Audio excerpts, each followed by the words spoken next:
Mas a hora que ela menos esperava, o noivo poderia bater na sua porta, dizendo: você já está pronta para ir comigo? É por essa razão e por outras que a mulher se desespera em perder uma dracma. A dracma que recebia de presente do noivo tinha um valor sentimental e também um valor financeiro. Ela perde a dracma.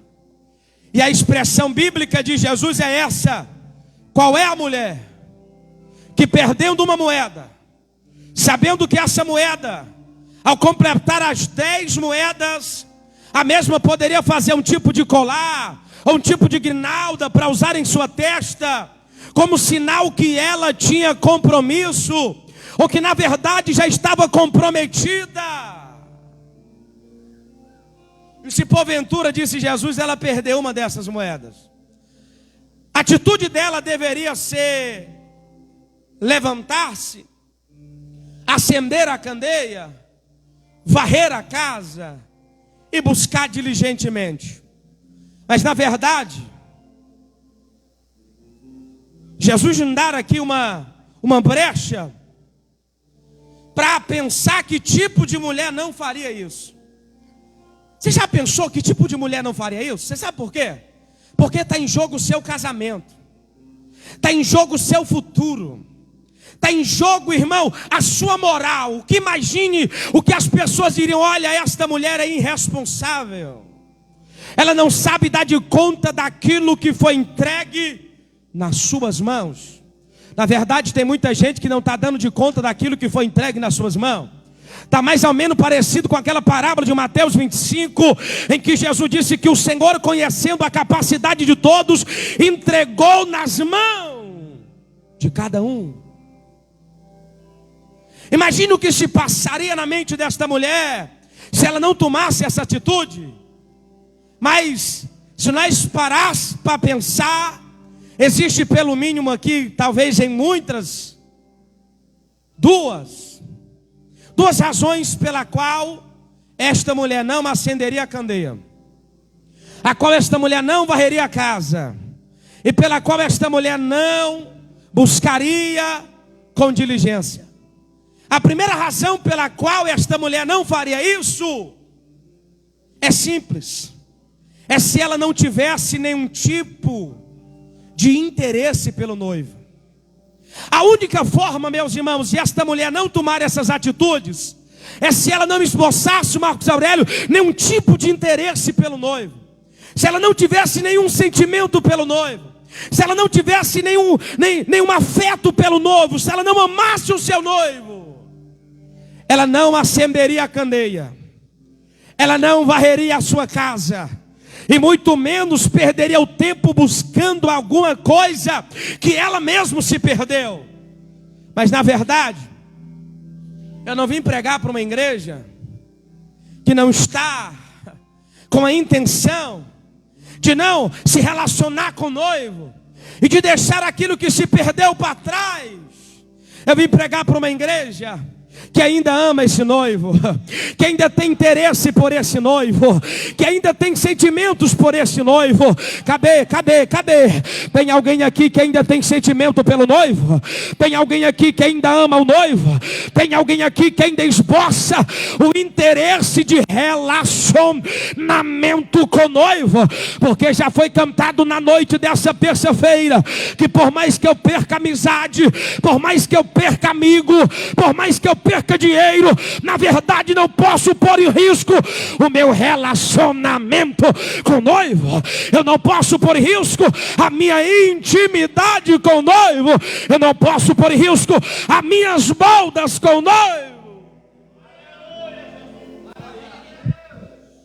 Mas eu tenho um bom recado para você.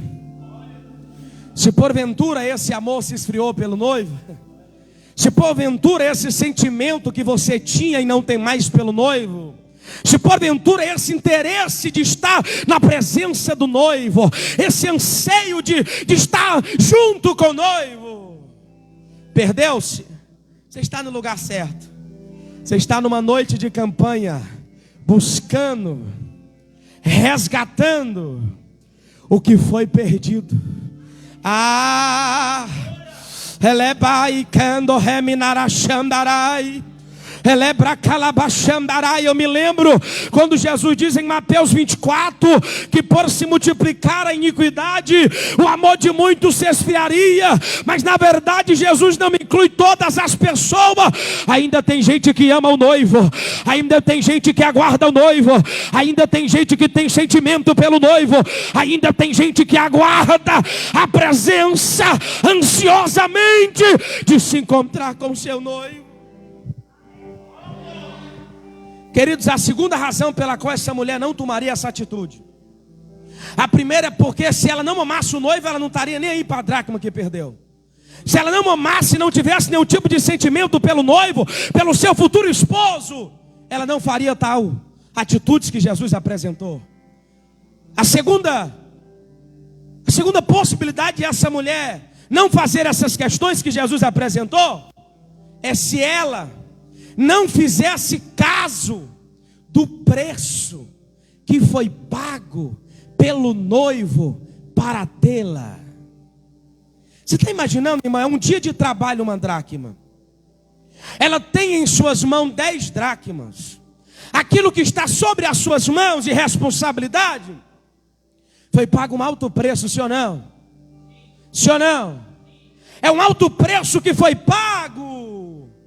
A única razão pela qual a mulher não tomaria certas atitudes é se ela não entendesse o preço que foi pago por ela. Mas na verdade, se você está aqui nessa noite, você compreende um preço?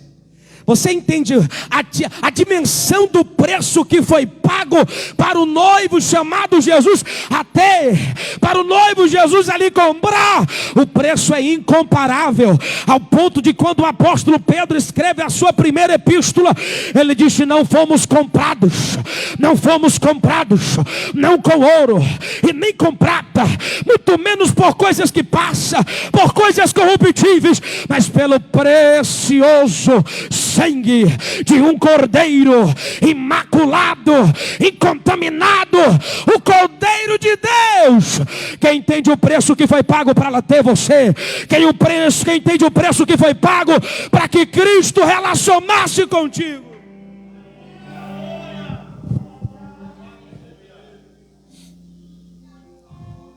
Só há 2 razões pela qual ela não tomaria atitude. Primeira, ela não ama o noivo.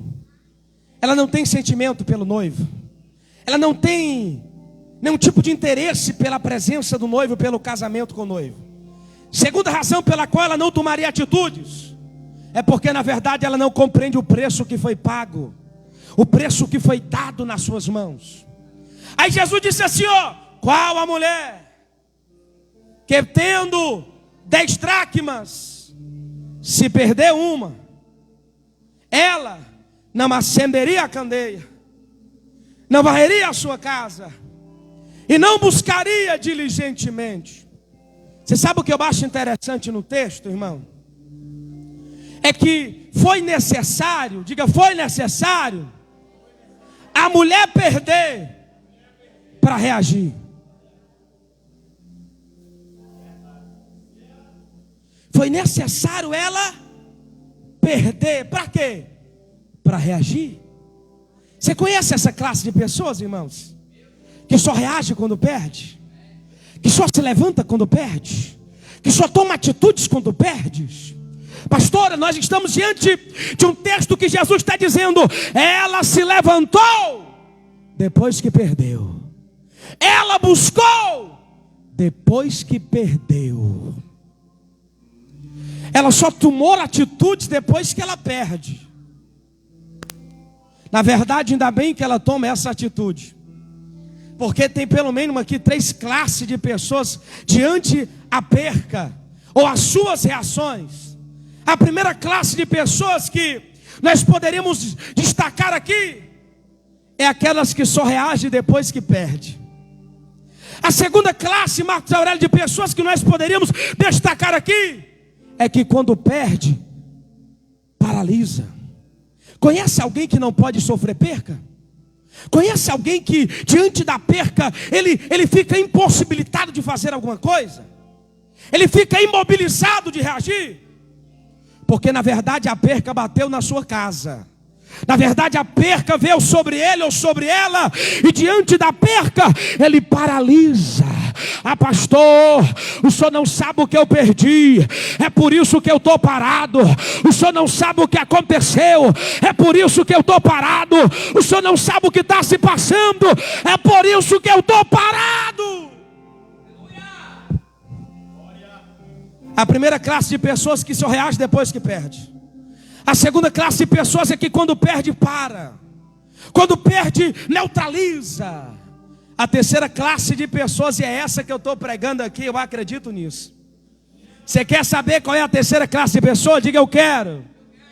É aquela que independentemente de perder ou ganhar, ela continua tomando a atitude de acender a candeia, ela continua tomando a atitude de varrer a casa, ela continua tomando a atitude de buscar com diligência. Cadê? Já chegou? Chegou esses? Pastor, independente se as coisas vão bem ou não vão bem, eu estou com a candeia acesa. Independente que as coisas estão indo certo ou errado, eu estou com a casa ali. Eita! Ela é bacala, bacala, mandará. Ela é bacala. Eu vim pregar para